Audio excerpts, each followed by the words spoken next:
नमस्कार दोस्तों, स्वागत है आप सभी का नेमी टेक्निकल क्लासेस में। जैसा कि आपको मालूम है कि आरआरबी एएलपी के लिए जो आपका प्रेफरेंस और जोन चेंज होना था दोस्तों, वो टाइम अभी चल रहा है और काफ़ी बच्चे जोन चेंज को लेकर के बहुत भगदड़ मची हुई है और बच्चे जो है काफ़ी परेशान भी हैं। उनको ये बातें समझ में नहीं आ रही है कि इतने सारे जो जोन है, टोटल 20-21 जोन है, इसमें से कौन सा जोन हमारे लिए बेस्ट रहेगा, है ना, और कौन सा जोन हमारे लिए सेफ रहेगा। इस बात को लेकर के थोड़ा सा विद्यार्थी जो हैं वो चिंता जता रहे हैं।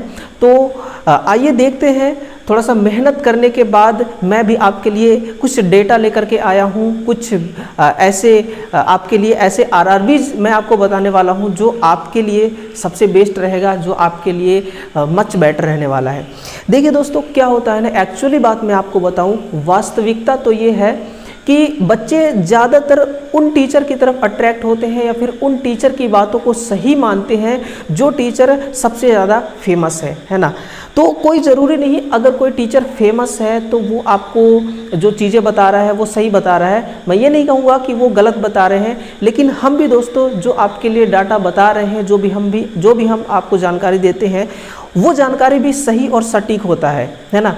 तो अगर कंप्लीट इस वीडियो को आप देखेंगे तो ये समझ पाएंगे बेहतर तरीके से कि आपके लिए कौन सा जो जोन है वो बेहतर रहने वाली है और कौन सा जोन है जो सेफ नज़र आने वाली है ना। तो सबसे पहले तो आप मुझे ये बताएंगे, कमेंट सेक्शन में लिखिएगा दोस्तों कि आपने जो जोन पहले सिलेक्ट किया था वो कौन सा जोन है और अब आप किस जोन में जाने के लिए आपने विचार किया होगा, क्योंकि कुछ ना कुछ तो आपने विचार किया ही होगा कि इस जोन से मूव करके मुझे उस जोन में जाना है ना। तो कमेंट सेक्शन में ज़रूर लिखिएगा और साथ में आपको ये भी लिखना है कि क्या आपने टेक्नीशियन के लिए भी फॉर्म को अप्लाई किया है या फिर सिर्फ एएलपी के लिए। ठीक है, चलिए अगर दोस्तों हम थंबनेल की तरफ चले तो इसमें लिखा है RRB ALP 2024 safe RRB zone. कौन सा सेफ आपके लिए जोन होगा और जोन चेंज से संबंधित आया चौंकाने वाली डेटा। कुछ डेटा मैं आपके साथ शेयर करने वाला हूं जो काफ़ी मेहनत के बाद दोस्तों वो डेटा मैंने तैयार किया है आपके लिए, सिर्फ आपके लिए दोस्तों, है ना।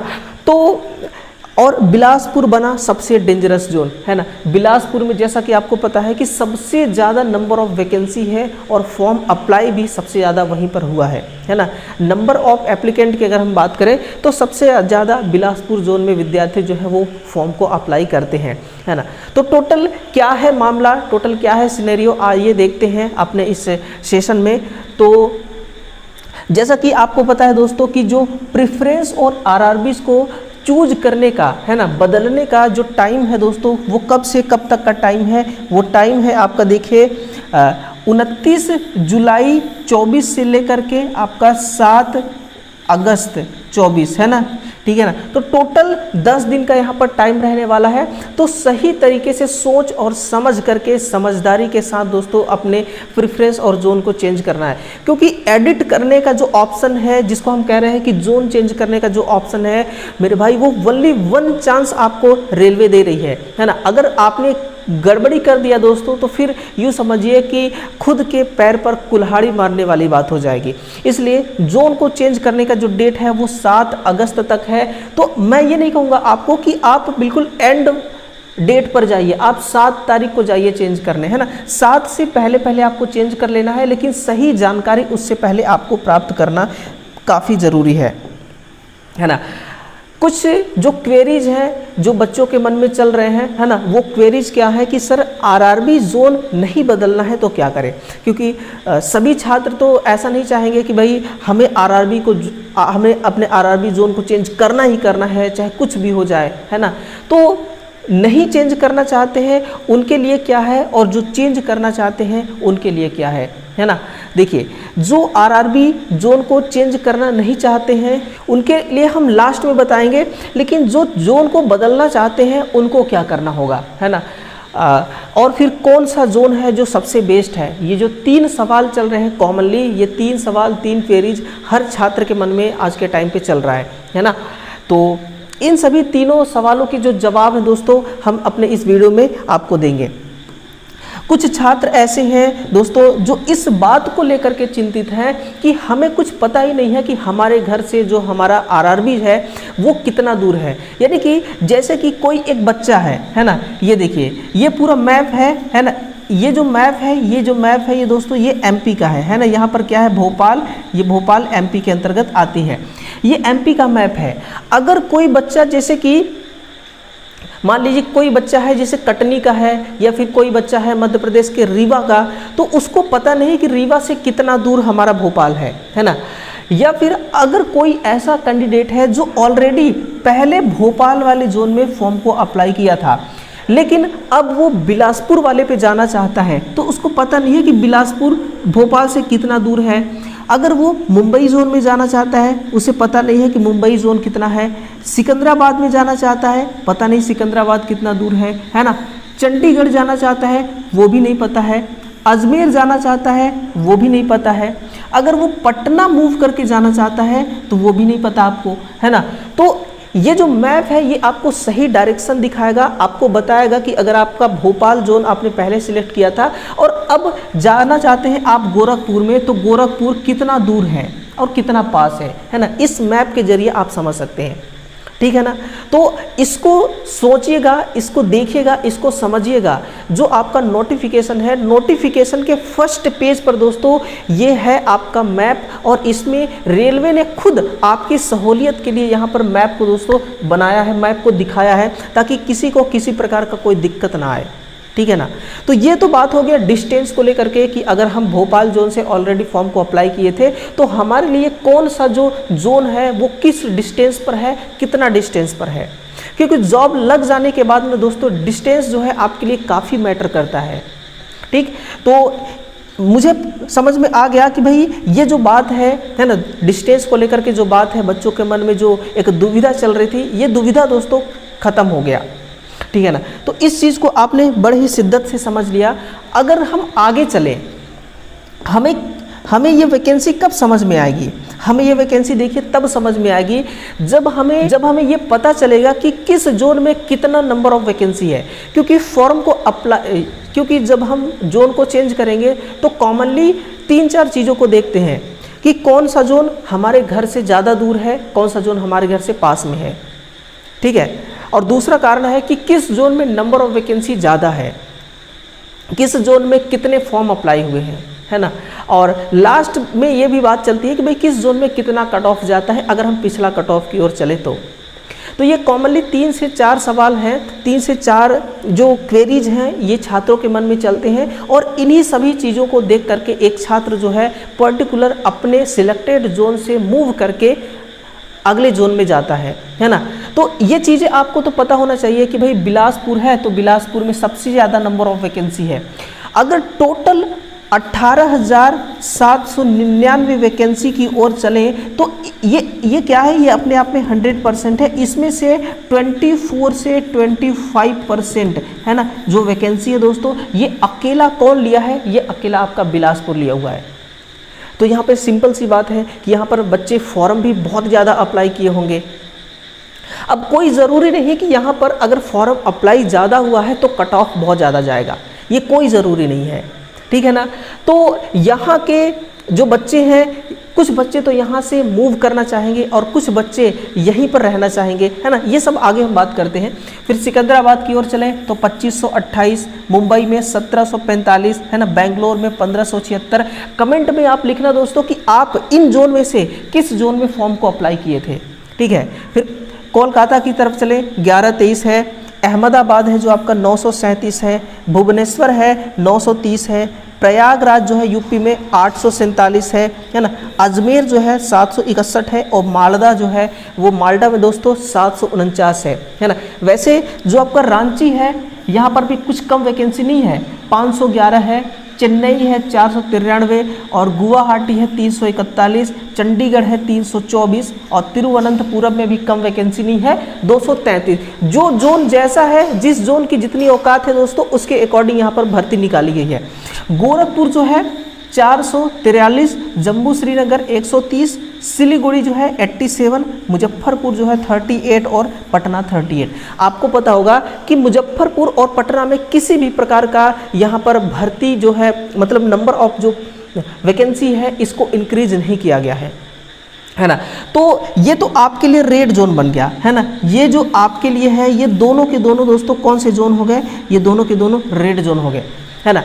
और किसी जोन के बच्चे छात्र जो हैं ये यहाँ से मूव करके जाएं या ना जाएं, लेकिन मुजफ्फरपुर और पटना के छात्र तो 100% है कि यहाँ से मूव करेंगे, क्योंकि इसमें किसी भी प्रकार का कोई चेंजेस हुआ ही नहीं है।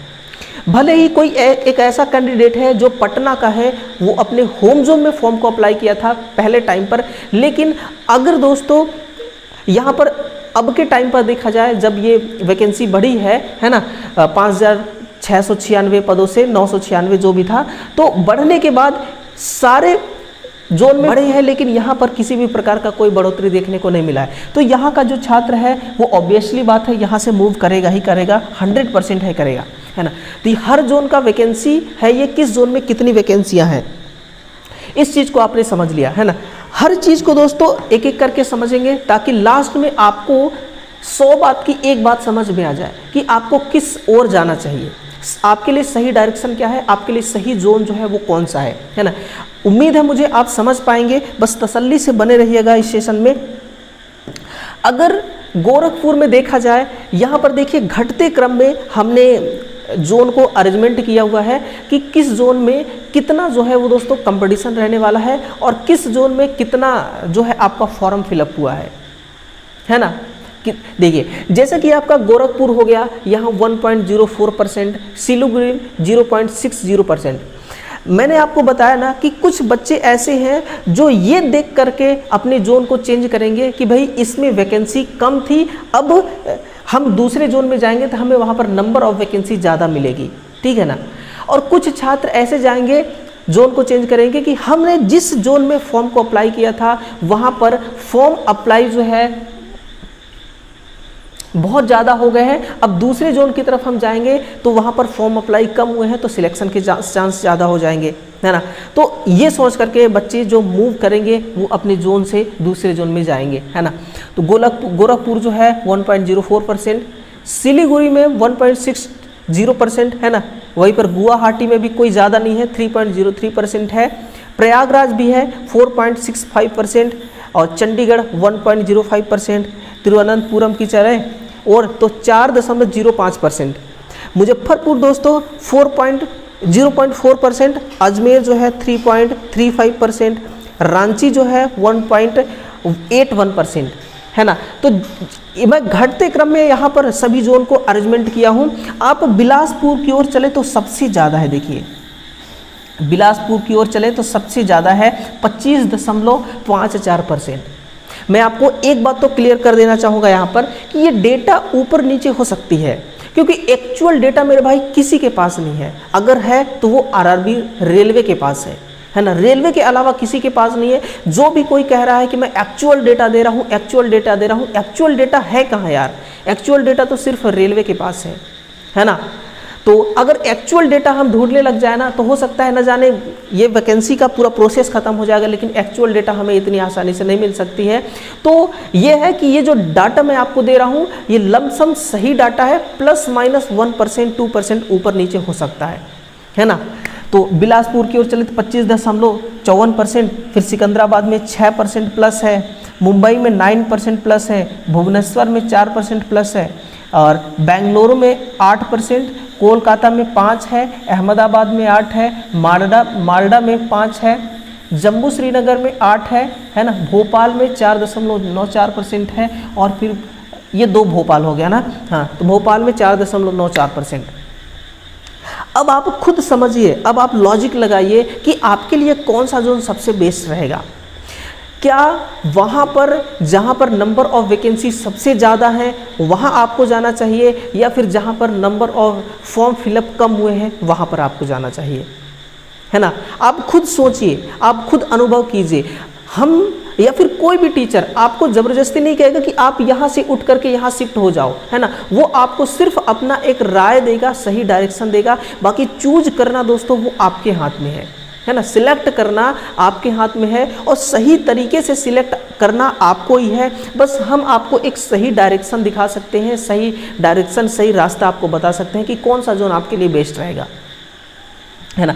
तो मैं आपको यही कहूँगा, देखिए दोस्तों, कि जहाँ पर नंबर ऑफ वैकेंसी ज़्यादा है ना, आपको वहाँ फॉर्म भरना चाहिए। लेकिन एक कंडीशन है, कंडीशन ये है कि अगर आपकी तैयारी ना ज़बरदस्त है, बिल्कुल फाड़ू वाली तैयारी है, तो फिर आपको वहाँ पर ज़रूर दोस्तों उस भीड़ में घुसना चाहिए। क्योंकि भीड़ में से अपने आप को अलग करना ना काफ़ी मुश्किल काम होता है, ये आप ध्यान दे लो, ठीक है ना। काफ़ी मुश्किल काम होता है भीड़ में से अपने आप को निखारने में, ठीक है।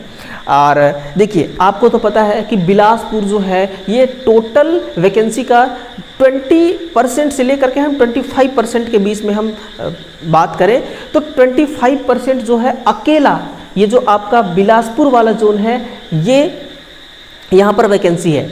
तो कहाँ कहाँ के छात्र हैं जो बिलासपुर की तरफ मूव कर रहे हैं, कहाँ कहाँ के जो छात्र हैं वो बिलासपुर की तरफ जा रहे हैं, अगर आप एक नज़र, है ना, इसको देखेंगे। ये जो डाटा सीट है ना दोस्तों, इसको तैयार करने में काफ़ी टाइम लगा है, ठीक है, तैयार करने में काफ़ी टाइम लगा है। आप देखना, बिलासपुर की तरफ पटना के भी छात्र जा रहे हैं, कहाँ के, पटना के भी, रायपुर के भी बिलासपुर की तरफ मूव कर रहे हैं, ठीक है ना।